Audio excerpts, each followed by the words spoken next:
You ask Tiger to solve. This deals with linear equations with one unknown. The final result is v equals 74/3. Let's solve it step by step. Group all constants on the right side of the equation. Add 12 to both sides.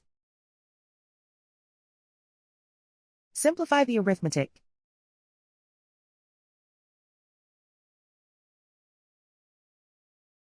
Isolate the v. Divide both sides by 6. Simplify the fraction. Find the greatest common factor of the numerator and denominator. Factor out and cancel the greatest common factor.